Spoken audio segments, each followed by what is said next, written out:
Hello everyone, welcome to my channel. In this video we will discuss about Venn diagram accelerator. So first the question arises that what is an accelerator? So basically an accelerator is an instrument which is used to accelerate charged particles to very high velocities so that we can use those charged particles to perform some nuclear reactions. So basically an accelerator is something which accelerates the charged particles to very high velocities. Now under the category of accelerators we have electrostatic accelerators. So these electrostatic accelerators are the one which uh, in which the charged particles, if for example if we consider a charged particle plus q and it is moving in a particular direction. So in electrostatic accelerator what we do is we place this charged particles between the two terminals in which one terminal is positive and the other one is negative. So we can say that there is an electric field which acts on this charged particles, that electric field in this direction positive to negative. So an electric field acts on this particular charge, and due to this electric field we know that there is a potential difference due to these two terminals. So on the basis of this potential difference between the two terminals we can accelerate this charged particle to very high velocity. So this is the basic principle of an electrostatic accelerator, in which the charged particle is placed between the two terminals which creates a potential difference so that it may accelerate this charged particle. So we have Venn diagram accelerator, which is an electrostatic accelerator. So the Venn diagram accelerator works on the principle of this electrostatic accelerator. Now the Venn diagram accelerator was invented by R.J. Van de Graaff in 1931 in US, and it is capable of producing high voltages of the order of million voltages. And now we will see the principle of the Venn diagram accelerator. The Venn diagram accelerator is based on the principle that if a charged conductor is brought in internal contact with a hollow conductor, all of its charge gets transferred to the hollow conductor irrespective of the fact that how high the potential is on the hollow conductor. So we can say that if we consider that this is a conductor which has positive charge on its surface. Now if this conductor is brought in an internal contact, consider this the outer surface be the hollow conductor, then let this conductor be connected, this charged conductor be connected internally with this hollow conductor. Then what will happen, this charge will get transferred at the outer surface of this hollow conductor, and it will not it will be irrespective of the how high the potential is there on this hollow conductor.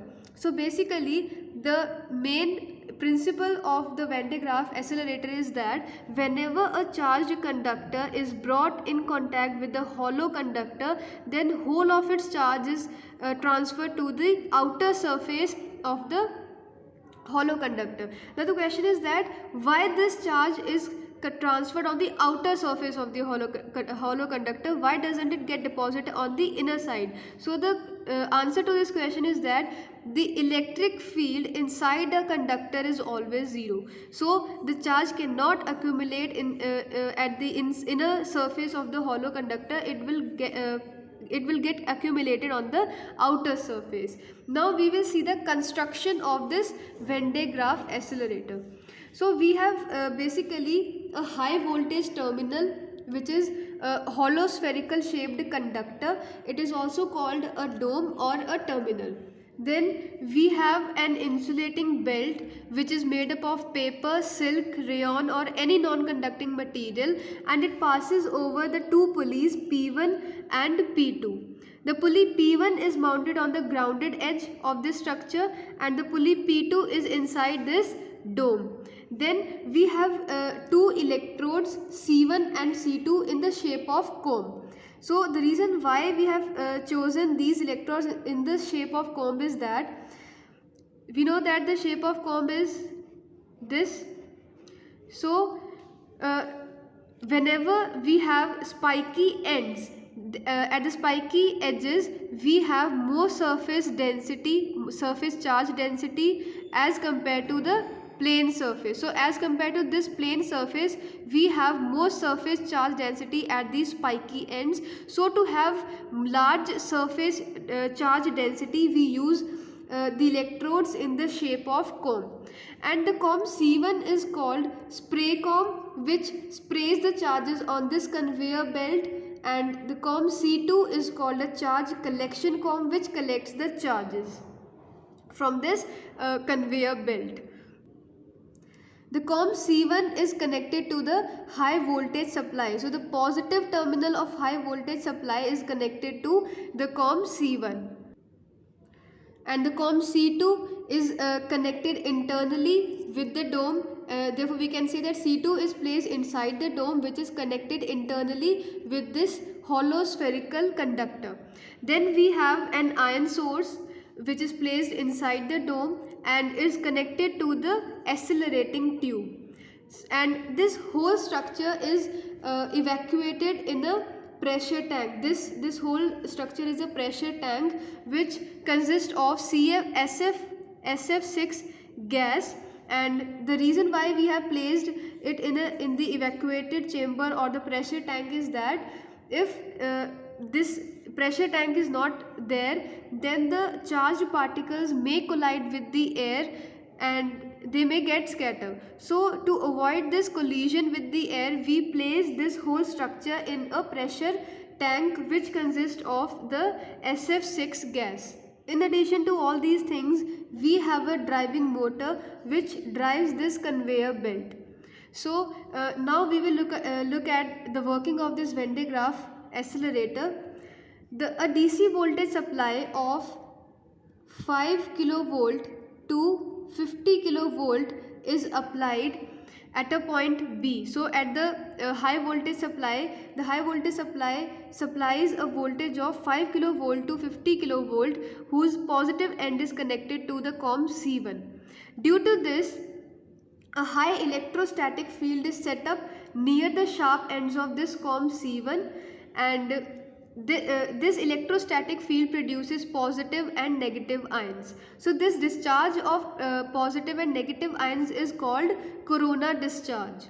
Now the sharp points of the comb C1 attracts negative electrons and repels positive ions towards this belt. So the basic thing which comb C1 does is that it attracts negative electrons and repels positive ions towards the fast moving conveyor belt, and these positive charges get accumulated on this conveyor belt. Now these ions are carried mechanically by the belt towards this dome. Because this conveyor belt is moving with the help of the motor, then this positive charge will move towards the dome.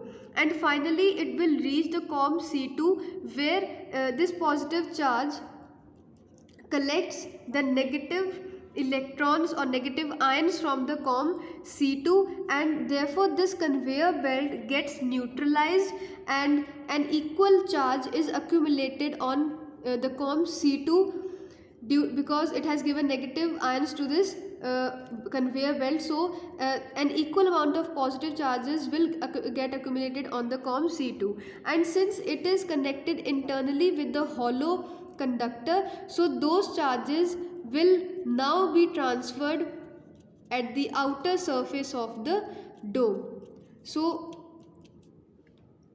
we can say that the basic mechanism of this Van de Graaff accelerator is that the C1 comb gives positive charge to the conveyor belt.